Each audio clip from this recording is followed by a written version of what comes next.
to go right around. Pauline Wong, a single mother of two, is desperate to get her hands on a rapid antigen test.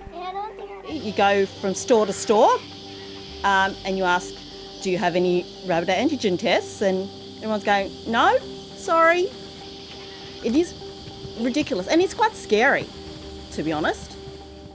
Without access to a test, Pauline, who along with one of her daughters has an immune disease, is choosing to avoid crowds. Our rheumatologist actually said to us, you're just going to have to be really careful now because she is obviously on immunosuppressants and it is a lot easier for her to pick anything up and obviously to recover as well. But even if she could find a test, Pauline says she'd struggle to afford one. It's not sustainable. I mean, to be paying for rapid antigen tests on top of your normal day-to-day bills, I mean, sometimes it's hard enough for me to just pay my normal bills, to put food on the table. And I was on Amazon one afternoon and they were $25 each. And then the next day I went on and there was 2 tests going for over $300. Public health specialist Dr Henning Lillyvest was among a group of experts who briefed parliamentarians in August last year, warning the country would need to shift to rapid antigen tests. Not only could it have been predicted, it was. I can only see a sort of a head in the sand approach resulting in what's happened. Dr Lillyvest says several Labor and Coalition MPs were in attendance at an August 25th meeting. Health Minister Greg Hunt has been a long-time supporter of at-home tests, but has faced opposition from some state leaders. It's been detrimental to us, that process was kept longer than it could cope. A spokesperson for the Health Minister said while rapid tests are quick and efficient, they are not as effective as PCR testing, and that the combination of having self-tests, point-of-care tests and PCR tests available is the most effective.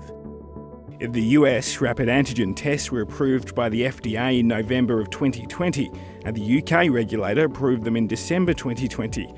In Australia, the Therapeutic Goods Administration didn't approve at-home tests until a year later.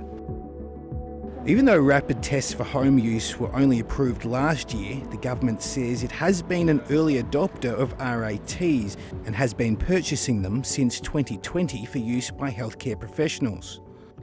People want it for peace of mind, and I really don't believe that these tests should be any more than a McDonald's meal. Home test distributor Adam Williams still can't get TGA approval, despite his test being approved for use in the USA and China.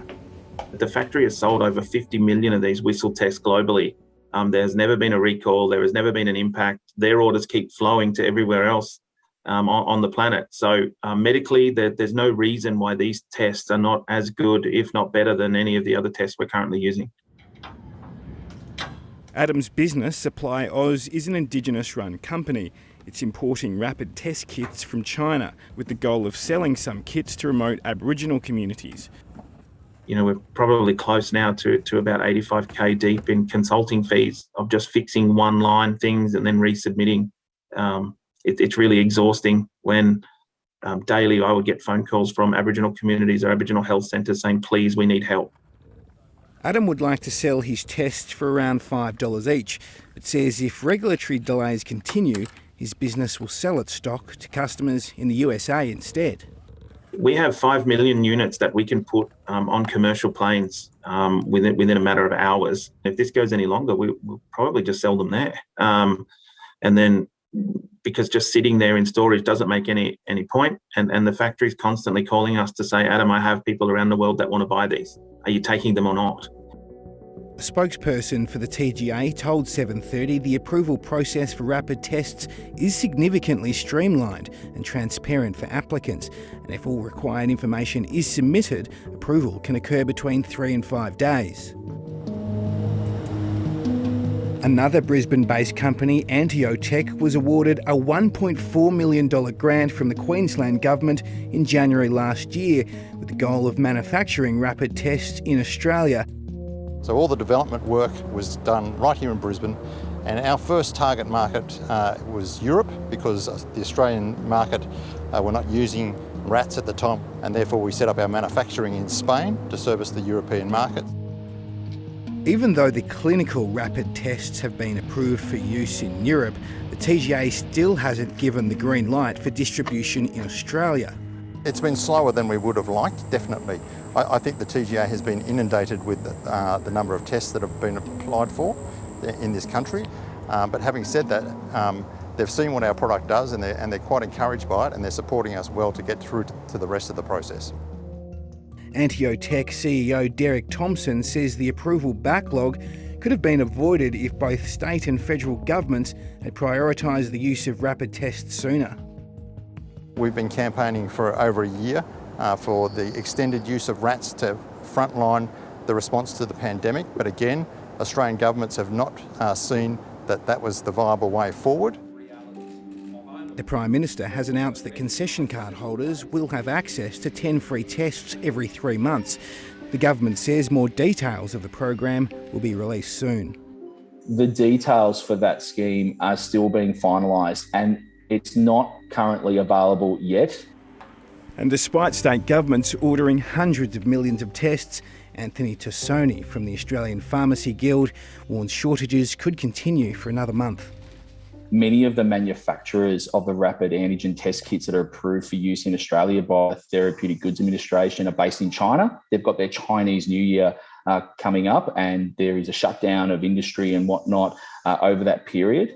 There's also state governments that are also procuring stock through the supply chain for use in their own health facilities. But we do hope that the supply situation will improve by the end of January.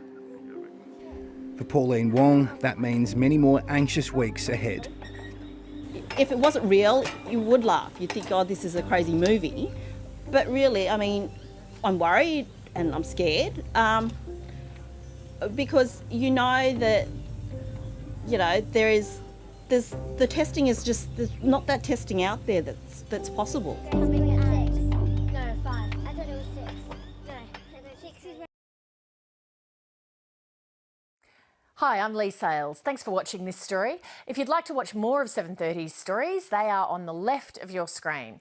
And tap on the button below to subscribe and get the latest from ABC News.